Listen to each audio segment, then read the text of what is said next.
first knock came at 3:17 in the morning. Not around 3, not sometime after midnight.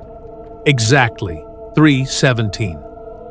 I know because my phone was lying face up on the nightstand beside me, its screen glowing in the dark like the only living thing in that room. 1 second, the house was silent.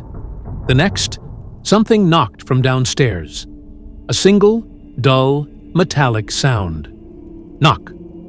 I opened my eyes before I fully understood why. For a few seconds, I just lay there under the heavy quilt, staring at the cracked ceiling above me, listening to the dark. The old house around me was motionless. No wind pressed against the windows. No pipes groaned in the walls. No branches scraped the roof. Then it came again. Knock. This time, I knew exactly where it had come from. The safe. I had found it earlier that afternoon in the back room of the house I had just inherited from a man I barely knew. A massive black metal safe. No handle, no lock, no hinges, no visible door, no way to open it. And yet, something inside it was knocking. I sat up slowly, my mouth dry. The bedroom was cold enough that I could see my breath when I exhaled. I reached for my phone, turned on the flashlight, and stepped out into the hallway. The floorboards creaked under my bare feet. Every sound seemed too loud. I had arrived in Mallow Creek less than 12 hours earlier. By morning, I would understand why everyone in town had looked at me like I was already dead. My distant relative's name was Arthur Vane. Technically, he was my grandmother's cousin, though I had only met him once when I was a child. I remembered a tall, quiet man with gray eyes and hands that trembled slightly whenever he held a cup. When the lawyer called to tell me Arthur had died and left me his house, I thought it was a mistake. "I barely knew him," I said. "You were named specifically in the will," the lawyer replied. "Why me?" There was a pause on the line. Then he said, "I'm afraid the document doesn't explain that." The house was in a place called Mallow Creek, a rural settlement so small it barely existed on the map. A few roads, some abandoned houses, a closed general store, and a church with no sign out front. When I drove in, the first thing I noticed was the silence. Not peaceful silence, empty silence. The kind that makes you feel like everyone left in a hurry, and no one bothered to say why. Arthur's house stood at the edge of town, near a line of dark pine trees. It was 2 stories tall, with peeling white paint, a sagging porch, and windows that reflected the gray sky without showing anything inside. An old woman watched me from across the road as I carried my bags from the car. She stood perfectly still beside a rusted mailbox. "Are you the one who inherited it?" she asked. I stopped. "I am." She looked past me, toward the house. "You shouldn't sleep here." I tried to smile politely. "Nice to meet you too." Her expression didn't change. "I'm not trying to be rude." "Then what are you trying to be?" "Honest." Before I could answer, she turned and walked back toward her own house. I should have left then. I think some part of me knew that. But people ignore warnings when they come too early. We tell ourselves strangers are dramatic. Locals are superstitious. Old houses make people nervous. So I went inside. The house smelled like dust, old wood, and something faintly metallic. Arthur's belongings were still there. His coat hung beside the front door. His boots were lined neatly on a mat. A mug sat in the kitchen sink, with a brown stain at the bottom, as if he had finished drinking tea and stepped out for a minute. It didn't feel abandoned. It felt paused.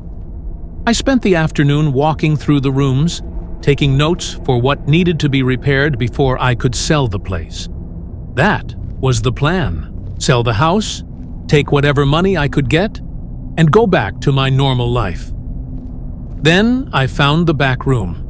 It was behind the kitchen, hidden by a narrow door I almost missed. Inside was a small office with a wooden desk, a filing cabinet, shelves of old papers, and the safe.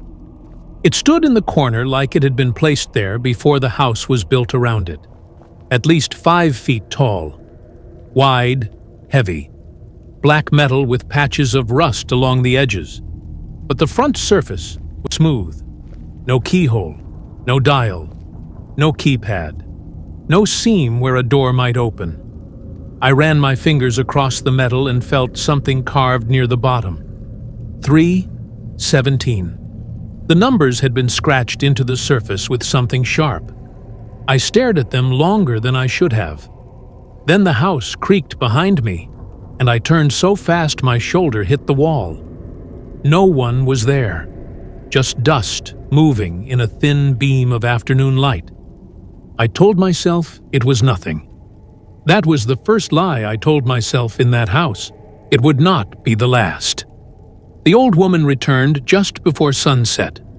I saw her through the kitchen window, walking across the road with a jar in her hands. She knocked once, waited, then knocked again. When I opened the door, she held the jar out to me. "Apple preserves," she said. "Arthur liked them." "Thank you," I said, taking it. "My name is Martha Bell." "Daniel," I said. "Daniel Mercer." She looked over my shoulder into the house. "Have you seen it yet?" I knew what she meant.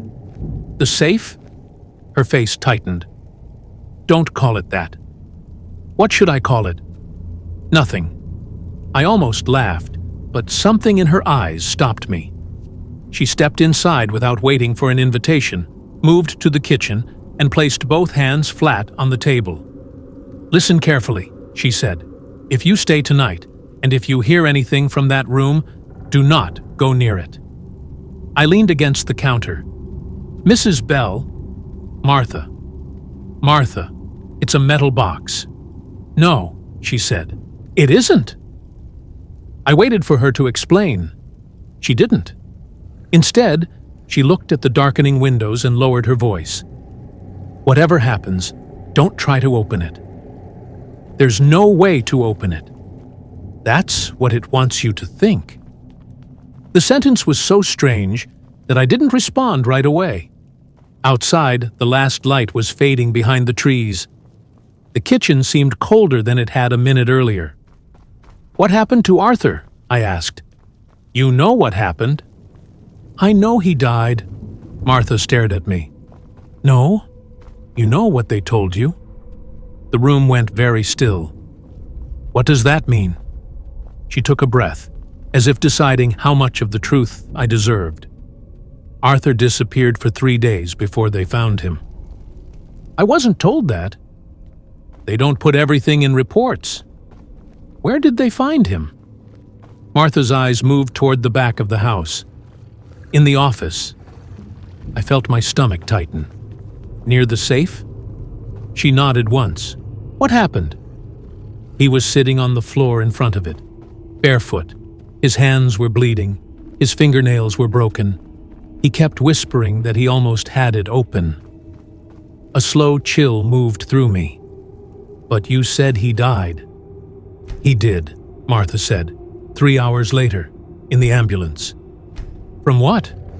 She looked at me for a long moment. Then she said, "Fear." I did not believe her. Not completely. But after she left, I avoided the back room. I made dinner from a can of soup I found in my bag, ate standing at the kitchen counter, and listened to the house settle around me. Every small noise made me pause. At 10:40, I locked the front door. At 11:15, I checked the windows. At midnight, I went upstairs. The bedroom had belonged to Arthur. I should have slept in one of the other rooms, but his had the only bed with clean sheets still folded in the closet. I lay there for hours without sleeping. Every time the house creaked, I opened my eyes. At some point, exhaustion pulled me under.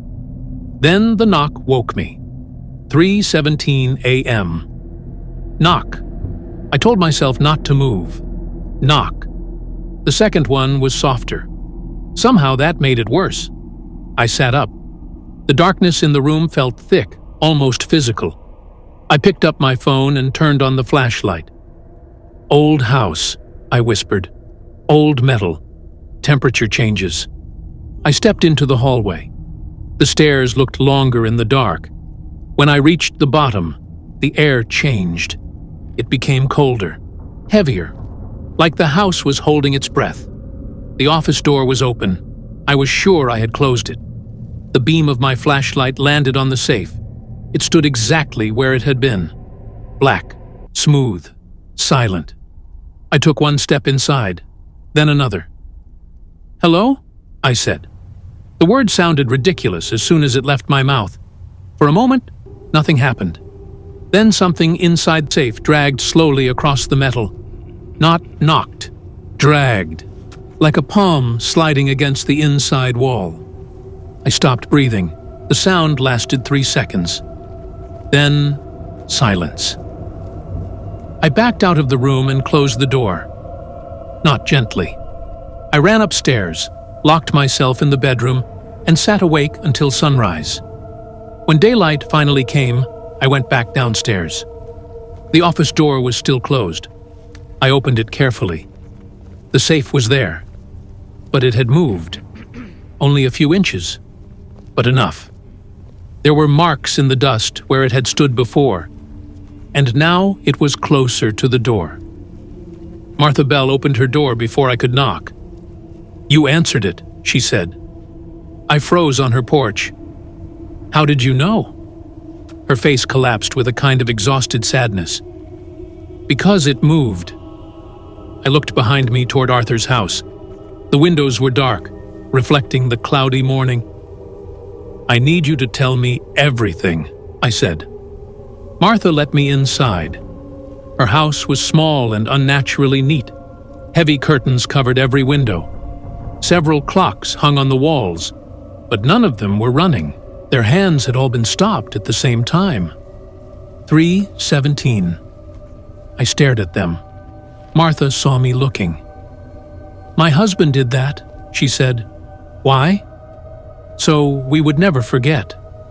She led me to the kitchen and took an old notebook from a drawer. The cover was cracked leather, the pages yellow and soft at the edges. "My husband was the sheriff here before the county absorbed the department," she said. "He kept records of things that never made it into official files." She opened the notebook. The first page had a name written at the top. Evelyn Ross, 1978. Under it were dates, times, and short notes. Night 1, knock heard at 3:17 a.m. Night 2, subject reports second knock, closer. Night 3, object shifted approximately 4 inches.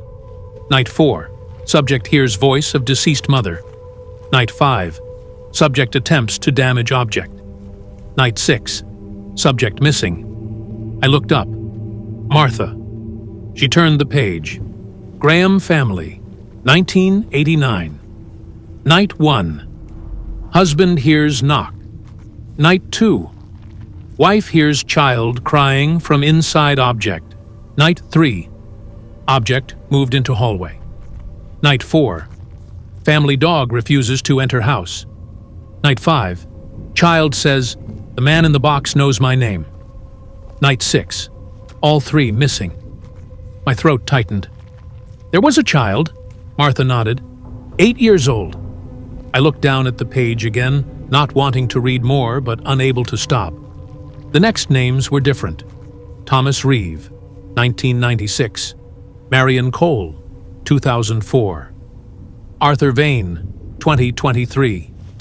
Every account began the same way. A knock at 3:17. A warning ignored. The safe moving closer. Then voices. Then disappearances. "Why hasn't anyone destroyed it?" I asked. "They tried." "What happened?" Martha closed the notebook. The people who tried hardest disappeared fastest. A quiet sound came from behind me. I turned. One of Martha's stopped clocks had begun ticking. Tick, tick, tick. Its hands moved by themselves. 314, 315, 316. Martha grabbed my wrist. "No," she whispered. The minute hand clicked forward. 317. From somewhere across the road, inside Arthur's house, the safe knocked. Once. Then my phone vibrated in my pocket. I pulled it out with shaking hands. There was a new voice memo on the screen. No sender. No number. Just a file titled, "Open Me." I did not press play right away. For a few seconds, I just stood in Martha Bell's kitchen with the phone in my hand, staring at the voice memo as if the screen itself might explain how it had appeared there. Open me. No sender. No timestamp. No app notification. Just the file sitting there, already downloaded, waiting. Martha's grip tightened around my wrist. "Delete it," she whispered. I looked at her. "What is it?" "You know what it is." "No, I don't." "Yes," she said. "You do." Across the road, Arthur's house sat beneath the pale morning sky, quiet and innocent-looking. Nothing moved in the windows, nothing shifted behind the curtains, but I could still feel the knock in my chest. I tapped the voice memo before Martha could stop me. At first, there was only static, soft, dry static, like wind moving through dead leaves. Then I heard breathing. My breathing. I knew it instantly. That shallow, uneven sound people make when they are trying not to panic. Then my own voice whispered through the phone, "Don't come back here." Martha stepped away from me. The recording continued. There was a scraping sound in the background, slow and heavy, metal against wood. Then my voice again, closer this time. "Daniel, please. You already opened it." The file ended. I didn't move. The kitchen seemed to tilt slightly, as if the floor had shifted beneath my feet. "That's impossible," I said. Martha looked at me with tired, frightened eyes. "That word won't help you here. It was my voice." "I know.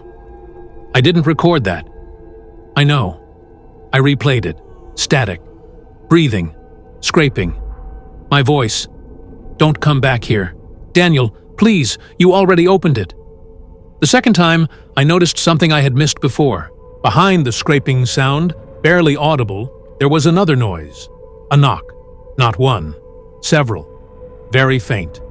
Like knuckles tapping from far away. But the rhythm was wrong. It wasn't random. It sounded almost like someone counting. 3 knocks. Pause. 1 knock. Pause. 7 knocks. 3, 17. My hand went cold around the phone. Martha reached for it. "Give it to me." "What?" "Give me the phone." "No." "Daniel, I need to know what this is." "No," she snapped. "You need to leave." Her sudden anger startled me more than the recording had. "Leave the house," she said. "Leave the town. Drive until you lose service. Don't pack. Don't go back inside. Just leave." "And what? Abandon everything?" "Yes. My car keys are in the house." She went silent. Something in her face changed. "Where?" "Kitchen counter." "In Arthur's house?" "Yes." Martha closed her eyes. For the first time, I realized she had been hoping I still had them in my pocket. "You can take my truck," she said. I almost laughed. "You're serious?" I have never been more serious in my life. I looked through the window at the house across the road. It was only 50 yards away. In daylight, it seemed absurd to be afraid of it. That was how the house worked, I would later understand.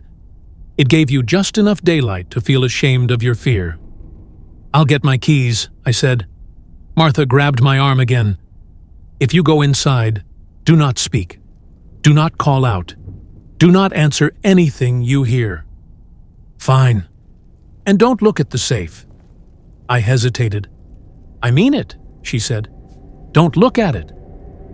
I stepped back onto the porch. The air outside felt strangely warm for a cloudy morning. I crossed the road, trying not to hurry. Arthur's house waited for me with its peeling white paint and dark windows. The porch boards groaned under my weight as I climbed the steps. The front door was still unlocked. I pushed it open. The house smelled different. Not dust this time. Rain. Wet soil. Cold iron. My keys were exactly where I had left them, on the kitchen counter beside the empty soup can from the night before. I grabbed them. Then something knocked from the back room. Once. Close. I froze. The office door was open. I knew it was open because I could see a strip of darkness beyond the kitchen, deeper than the rest of the house. Don't look at the safe. I turned toward the front door. From the office, my mother's voice said softly, "Danny?" My whole body locked. My mother had been dead for 11 years. "Danny, I can't see you." My eyes burned instantly, not from fear, from grief, because it was her voice exactly, not similar, not close. Hers, the way she used to sound when she was half asleep and calling me from the living room when I came home late. "Please," she whispered, "it's dark in here." I gripped the keys until the metal teeth cut into my palm. I did not answer. The floorboards creaked behind me. Not in the office, in the hallway. I looked down. A line of dust near my feet trembled. Something heavy moved 1 inch closer. Then my mother's voice whispered from directly behind me, "You always leave me alone." I ran. I hit the front door with my shoulder, stumbled onto the porch, and nearly fell down the steps. Martha was already standing in the road. "Did you speak?" she shouted. I shook my head, unable to breathe. Behind me, inside the house, the safe knocked again.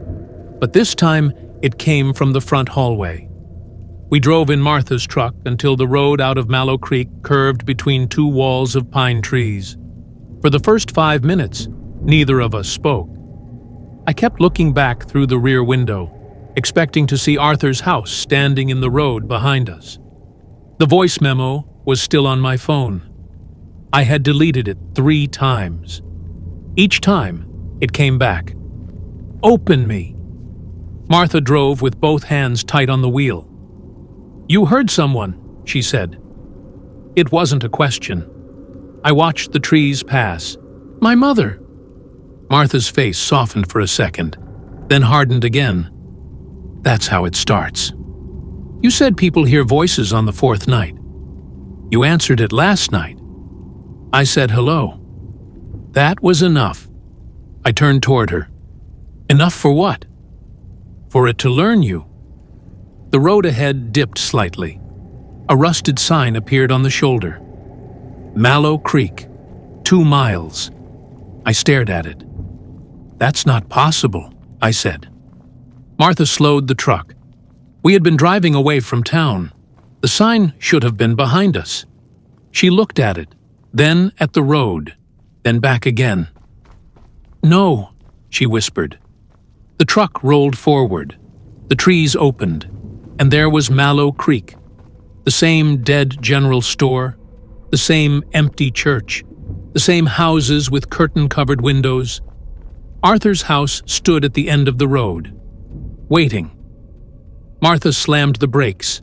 The truck stopped so hard my seatbelt locked against my chest. For a long moment, we sat there in silence. Then Martha started crying. Quietly, not like someone surprised by fear, like someone who had reached the end of hope. "It never did this before," she said. "What do you mean?"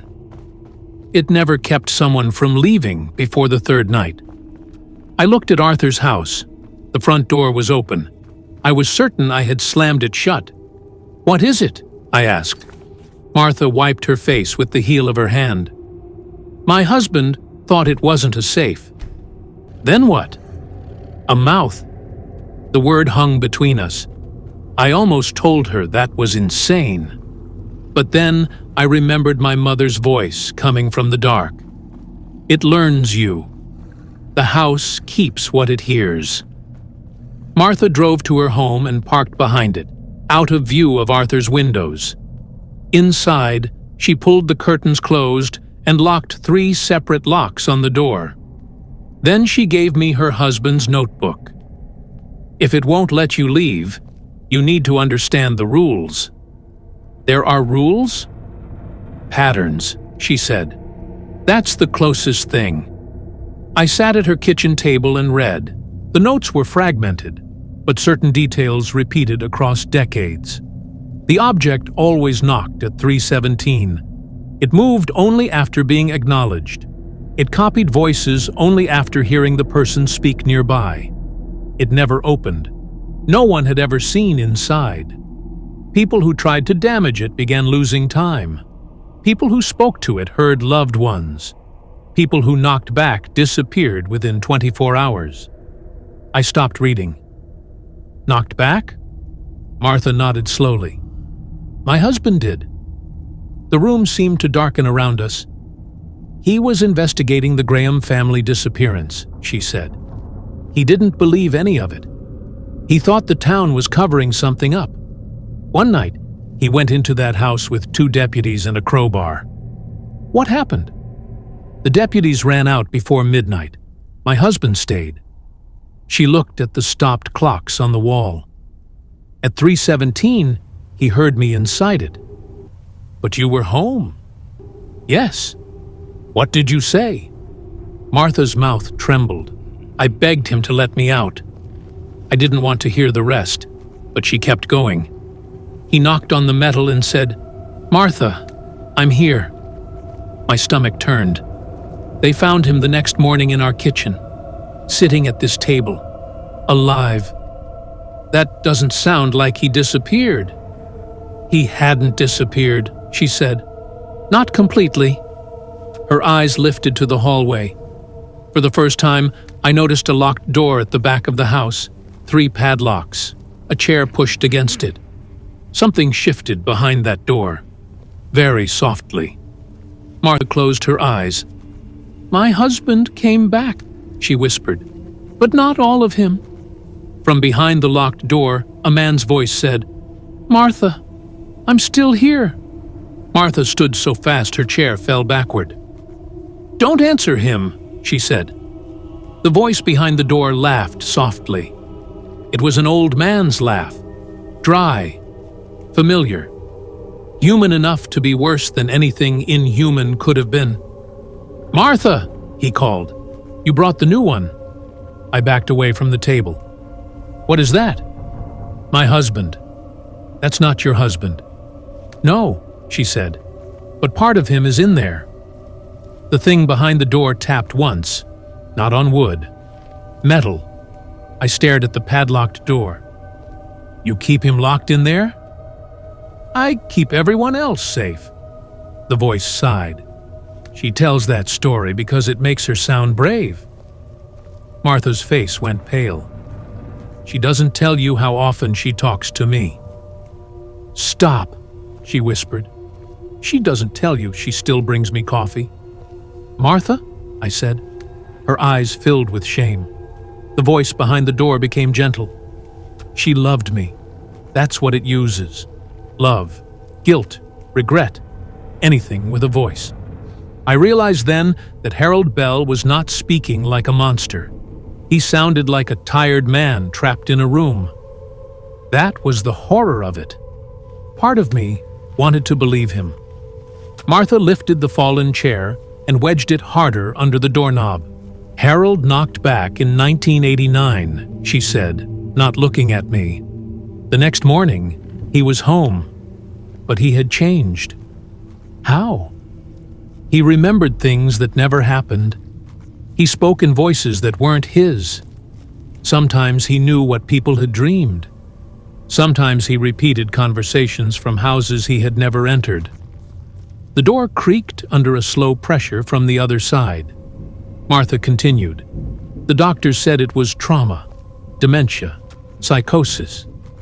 But then he started knocking from inside rooms he wasn't in. My phone vibrated. I looked down. The voice memo had changed. It no longer said, "Open me." Now it said, "Harold Bell, 1989. I should have thrown the phone across the room. Instead, I pressed play. Martha lunged toward me, but too late. Static filled the kitchen. Then a younger man's voice spoke. "Martha, I hear you. Hold on. I'm going to get you out." A metallic knock answered him from somewhere deep in the recording. Then the same voice screamed. Not in pain. In recognition. The audio cut off. Behind the locked door, Harold Bell chuckled. "I told you," he said. "I almost got her out." Martha covered her mouth. I stopped the recording. My hands were shaking. "What is inside the safe?" I asked. No one answered. Then Harold spoke from behind the door. "Not inside," he said. "Behind." I turned toward the locked door. "What?" "The safe isn't a container," Harold said. "It's a door pretending not to be one." Martha shook her head. "Don't listen." "But it has no opening." Harold laughed again. "Neither does an eye until it looks at you." A loud knock came from across the road. Then another. Then another. The sound was no longer faint. It was not coming from the back room anymore. It was coming from Arthur's front porch. Martha ran to the window and pulled the curtain back 1 inch. Her face changed. "What?" I asked. She let the curtain fall and stepped away. "Daniel," she said quietly, "the safe is outside." I moved to the window despite her warning. Across the road, on the sagging porch of Arthur's house, the massive black safe stood in front of the open door. It had moved through the house by itself. But that was not the worst part. The smooth metal surface was different now. Near the center, where there had never been a seam before, the metal had begun to bulge outward, as if something inside was pressing its forehead against it. I couldn't stop staring at the safe. It stood on Arthur's porch as if it had always belonged there, blocking the front entrance like a silent guard. The smooth steel surface reflected the gray afternoon sky, but the reflection wasn't quite right. The clouds behind me were moving. The clouds on the safe were not. "Don't look too long," Martha whispered. I tore my eyes away. "What is happening?" She didn't answer. Instead, she grabbed an old key hanging beside her back door. "We're going to the church." I thought it was abandoned. It is. Then why? Because there's something buried underneath it. The church stood at the highest point in Mallow Creek. Its stained glass windows had long since shattered. Ivy crawled over the stone walls, swallowing crosses and inscriptions alike. Inside, every pew was covered with dust. Except one. The front pew looked recently disturbed. Someone had been here. Recently. Martha walked directly to the altar. Without saying a word, she knelt and pushed aside an old wooden platform. A hidden trap door appeared beneath it. I stared at her. "There's a basement?" There shouldn't be. The trap door opened with a groan. Cold air rolled upward. Not damp air, not earthy air. Cold. Dry. Like opening a freezer that had been sealed for decades. I aimed my flashlight downward. Stone steps disappeared into darkness. As we descended, I noticed strange symbols carved into the walls. Not religious symbols, measurements, dates, names, every previous owner of Arthur's house. Every single one. Near the bottom, one fresh inscription caught my eye. Arthur Vane. Someone had carved it after his death. The underground room looked more like an archive than a cellar. Shelves filled with journals, maps, old newspaper clippings, photographs, and one enormous blueprint spread across a table. I unfolded it carefully. It was a map of Mallow Creek. But something was wrong. Arthur's house wasn't drawn on top of the town. The town was drawn around the house. The safe sat exactly in the center. Everything else had been built around it. Roads, homes, the church. the school, even the cemetery, as though the town itself existed only because of the safe. "What is this?" I whispered. Martha looked exhausted. "My grandfather helped build Mallow Creek." I looked at her. "He used to say they weren't building a town." "What were they building?" "A prison." Before I could ask another question, a loud metallic knock echoed through the underground chamber. Not from above, not from outside, from beneath us. Neither of us moved. Another knock came. Closer. The stone floor vibrated beneath my boots. Martha slowly walked toward an old iron cabinet standing against the wall. She unlocked it with trembling hands. Inside was a leather journal wrapped in cloth. She placed it in front of me. "Arthur wanted you to have this." "You knew?" She nodded. "He told me months before he died." I opened the first page. The handwriting was shaky but readable. "If you're reading this, then I failed. Please don't make my mistake. The safe cannot be opened because it was never meant to keep something inside. It exists to keep something outside." My heartbeat quickened. I kept reading. "Every person who disappears isn't taken into the safe. They're taken somewhere behind it. There is another place. It looks exactly like ours. But time doesn't move correctly there. The thing behind the safe watches us through reflections. Mirrors, windows, television screens, dark phone displays, polished metal, sometimes shadows. Never stare into reflections after 3:17. It can see you before you see it." I slowly lowered the journal.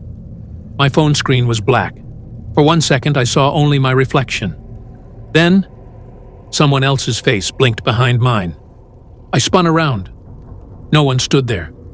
When I looked back at the phone, my reflection was alone again. Almost. Someone's hand rested on my shoulder. Not in reality, only in the reflection. We barricaded ourselves inside Martha's house before sunset. Every window was covered. Every mirror faced the wall. Every electronic screen was switched off. The only light came from candles. Martha checked her watch every few minutes. "You still have time."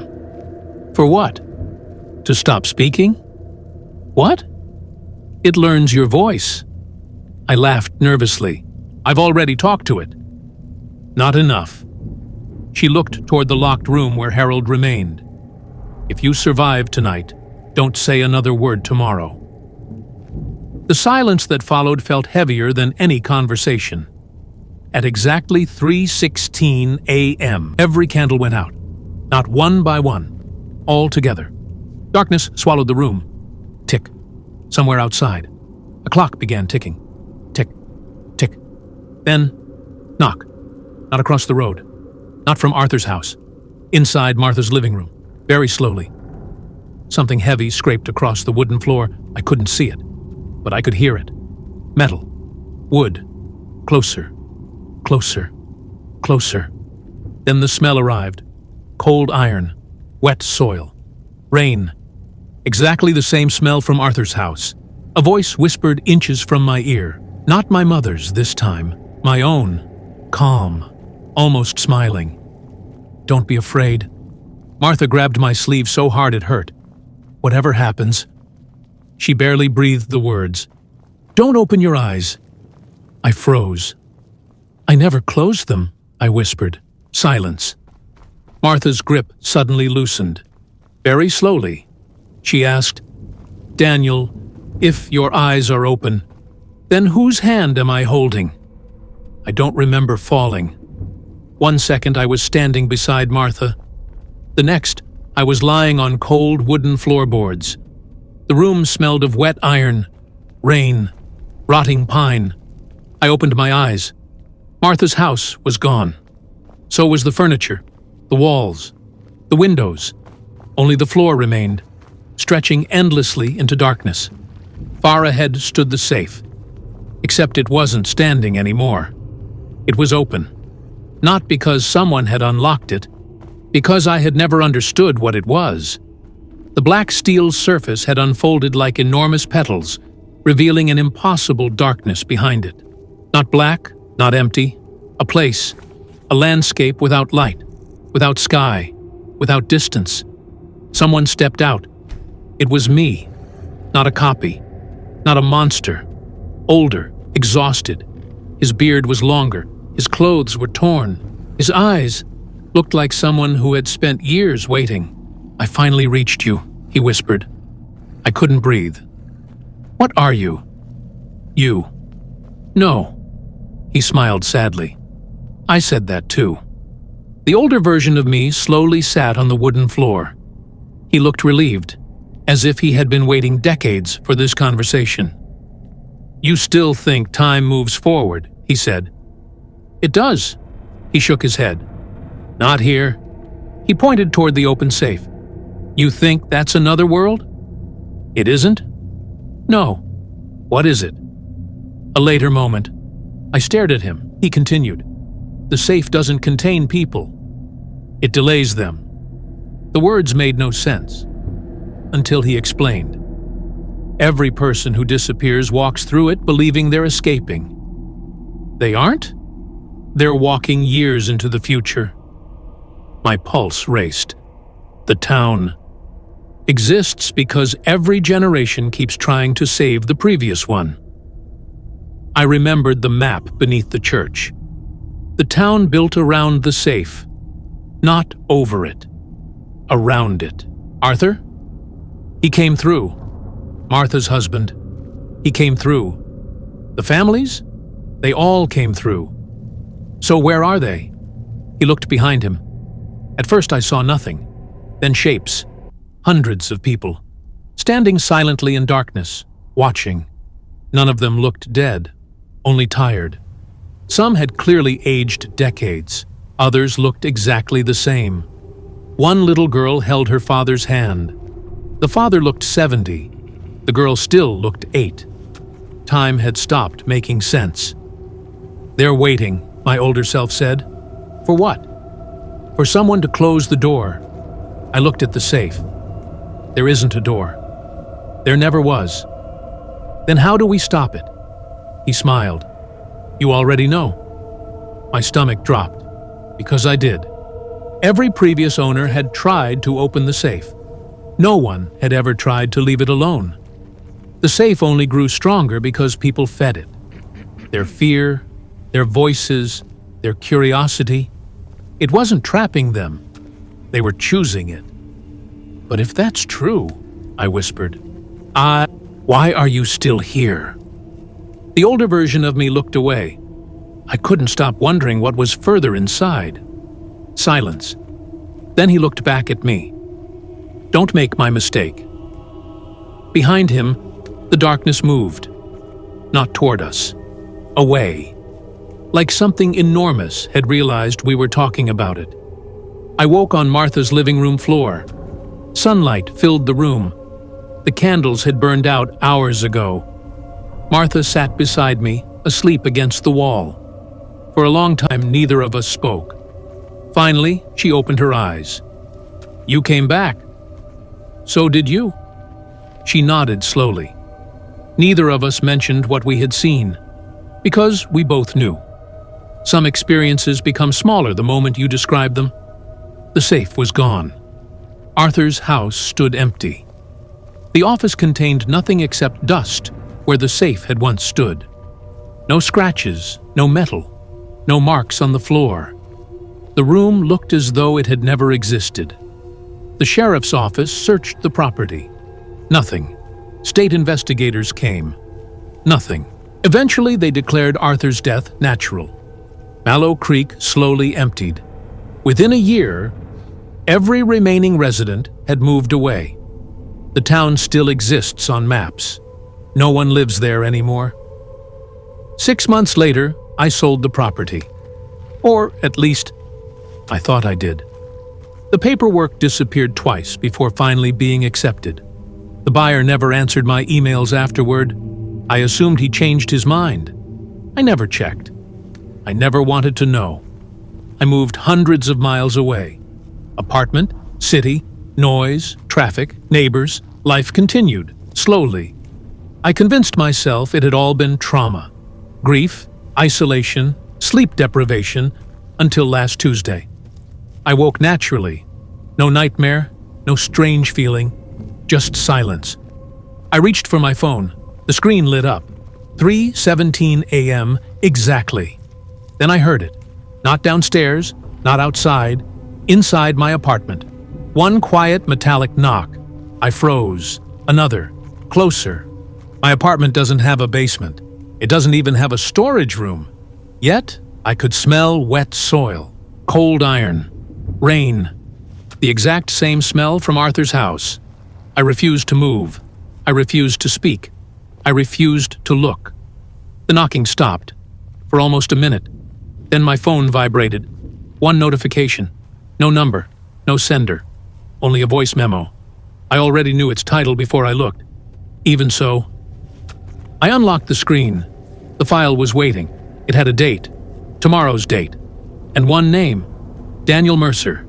2027. I never pressed play. At least, I don't remember pressing play. But sometimes, when I wake at exactly 3:17 a.m., I already know what the next sentence is going to be, because I've heard my own voice whisper it before. I'm almost there. Please, don't close the door.